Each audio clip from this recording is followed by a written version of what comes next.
So the year was 2009, and I was living in Israel. And I decided, against the better advice I was receiving, to go to the West Bank to visit the Samaritans. To get there, we boarded an armored Egged bus in Jerusalem, and within minutes, we'd left the city with its malls and its hotels, and we were passing through the olive groves of the West Bank. The shift was stark.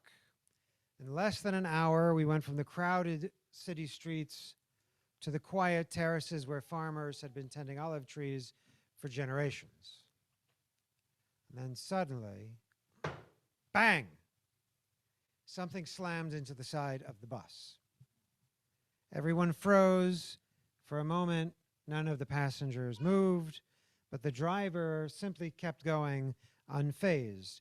For him, it was just some kids taking pot shots at the bus as it came by. But for us, it was a reminder of how tense life can be. Next slide, please. Eventually, we reached the Samaritan village of above Nablus. The Samaritans are known for a parable that appears in the New Testament called, does anybody know it by any chance? The Good Samaritan, that's correct, the Good Samaritan. But the Samaritans are still around, it turns out. They're a community that see themselves as the heirs of the priesthood of Aaron, the brother of Moses, and the half-tribes of Ephraim and Manasseh. And they live, some of them are left in above Nablus in this town. And the Samaritans at one time had a temple, like the Jewish temple in Jerusalem, only they built theirs in another spot. They built it on top of Mount Gerizim, which is because of a line that appears in this week's Parsha, which in Re'eh, which is this week's Torah reading, which says, when you cross the Jordan River and you go into the land, you shall pronounce blessings from Mount Gerizim and curses from Mount Ebal. And the Samaritans took this as proof that Mount Gerizim and not Mount Moriah in Jerusalem was the chosen place for the temple. So they built their own. The friends I was with and I toured a little museum that held a Samaritan Torah scroll, which looks similar to, I think the next slide has it. Next slide, please. There it is. A Samaritan Torah scroll, which looks similar to a Jewish Torah scroll. There are some notable variations, namely emphasis on Mount Gerizim, on this area where they built their temple. They had a sukkah on display, and the Samaritan sukkah looks similar, except the roof is made out of the 4 species. You can see it there, and various other fruits rather than palm fronds mostly. And we saw all kinds of interesting things inside the museum, and then we were taken outside to see the courtyard where they performed their animal sacrifice. Oh, yes, that's right. They perform animal sacrifices still. So this is the Korban Pesach, the Passover offering. And those guys in white outfits and white baseball caps are Samaritan Kohanim, priests. And so it's quite interesting.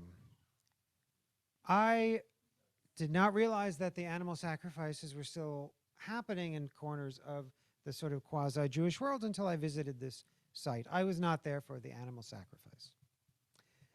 But it was as if I was in this uncanny sort of parallel version of Jewish life that carried almost the same Torah, but told a different story about where the center of holiness lies.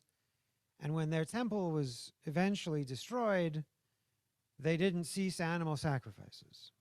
They kept them going in an area that they built adjacent to where their temple ruins were.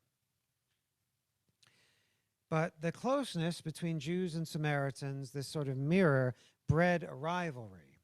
And about 2,100 years ago, the Hasmonean king, who are the Hasmoneans? Can somebody tell me?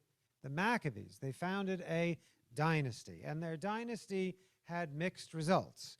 One of their dynasty was a king named John Hyrcanus. who decided he was an aggressive proselytizer. He wanted Judaism to go outward from Jerusalem, and he took it upon himself to, in the process of converting people, destroy the Samaritan temple.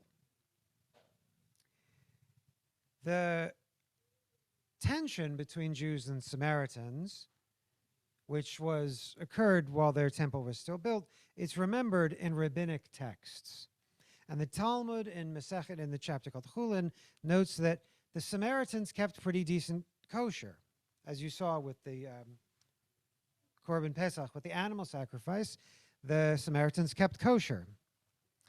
And in fact, Samaritan kosher meat could be eaten by Jews as long as the Samaritan themselves was eating it with you, which meant you could break bread and meat together, which is something that Jews tended not to do. We didn't eat with Romans. It was a source of considerable tension. But over time, as I said, the Samaritans became regarded as entirely a Gentile religion, not Jewish, period, full stop. And this ruling shifted their whole status from neighbors whose food we could trust to people who were fully outside the boundaries of what it meant to be Jews. Now, there's an interesting thing that I should point out here.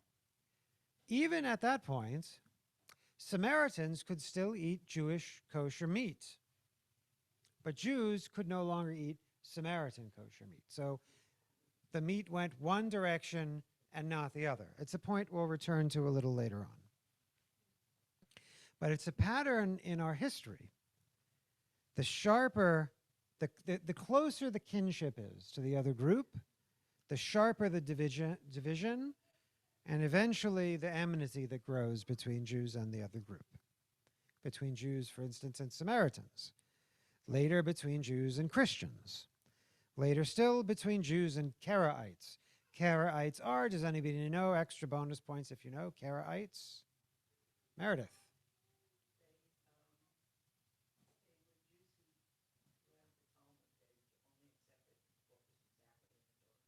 Correct. They were biblical literalist Jews who the word Karaite is related to the word for read in Hebrew. It was the people who read the Torah literally, got rid of the Talmud. That was around the 8th century. There's a lot of animosity between those, them and us, so much so that many centuries later, when the Nazis invaded, I think it was Lithuania, and there was a Karaite community next to Jewish community, the Nazis went to the Jews and said, are they Jews? And the Jews said no, and the Karaites were spared. So, getting back to our story in 2009, after visiting this museum and the site of the sacrifice, we were being guided around, I forgot to mention, we were being guided around by a priest, by a Samaritan priest. And when we arrived, the first thing he did was show us his family tree, going a big poster-sized family tree, going all the way back to, who are the Kohanim, the priests related to that I mentioned earlier? Aaron, checking you're still awake. So after the museum, we asked the priest that was showing us around, you know, we heard there was a temple here. The temple in Jerusalem was built over a few times. It was built over with a Roman temple to Capitoline Jupiter. It was built over later by, then it was a rubbish heap for a while. Then it was the Dome of the Rock, many centuries after that. So I'd never seen what the Jewish temple looked like, and this was supposed to be similar. So I asked our guide, hey, could I go in? And he said, well, it's fenced off, but I give you my permission to climb over. And I thought, if a guy who's related to Aaron, who is a temple priest, gives me permission, as a humble Levite, who am I to refuse? So my friends and I did. We jumped over the fence and we went into that. You can see it behind me, above me, or on Zoom. Those are the ruins of the Samaritan temple. And we went in, and it was late afternoon, so we prayed the sunset prayer. We prayed Mincha. And after that, it was very moving. You know, the whole West Bank, you know, spread out, beautiful view out over Nablus with all of its minarets and out over the West Bank. Really gorgeous view. We stayed for a little bit, and then we went back inside to talk more to this priest that had very nicely let us break and enter into this heritage site, which he figured, who has the right to fence it off from us? We're the Samaritans, we do what we want. So we went back inside and we were talking, and he said, you know, it's funny, we Samaritans, we didn't have a Talmud. We're descended from the northern kingdom of Israel. After King Solomon died, does anyone remember what happened? King Solomon dies, testing our Sunday school graduates. That's right. Israel,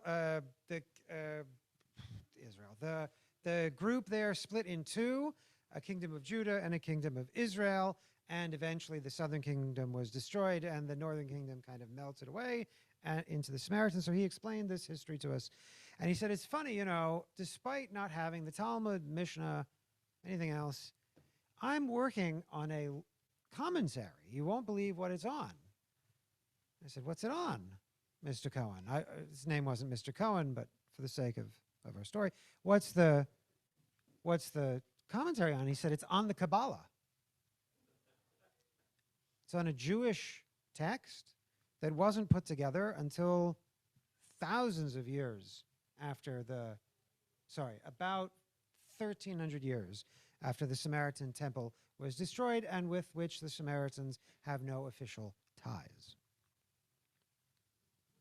And so I was a little surprised. And at that moment, I felt we had just prayed in their Beit HaMikdash, in their temple, and he had just told us he's studying Jewish mystical text. How amazing. And that day, which had begun with fear of being shot at in a bus, ended with this recognition of kinship with this group I had never run into before anywhere else in the world. It went from a sense of division to deep, intimate familiarity, and from hostility to shared sites and texts of holiness. And the Samaritan story and our Torah portion this week reminds us that we tend to fight the hardest with those closest to us. Anybody here have siblings? Right. So there's another community today, larger than the Samaritans. Remember I mentioned that there's a community that we could sell meat to the Samaritans, but we couldn't buy meat from the Samaritans? Remember that? There's another group that has the same dietary rules. They can buy Jewish meat, but we can't buy their meat. I'm a vegetarian, so it doesn't affect me, but we cannot buy their meat. Does anybody know who that group is? The Muslims, that's right. Our cousins through Abraham, our forebearer. They can eat our kosher food, although we cannot eat theirs. And according to Jewish reasoning, that's about as close as another group can get to Jews without being Jews. So our tradition reminds us that we're family with the Muslims. And history has divided us, and our sacred texts have divided us. If you've ever looked through the Quran, you'll notice there's some fairly anti-Jewish elements at the beginning in the Surah of the Cow.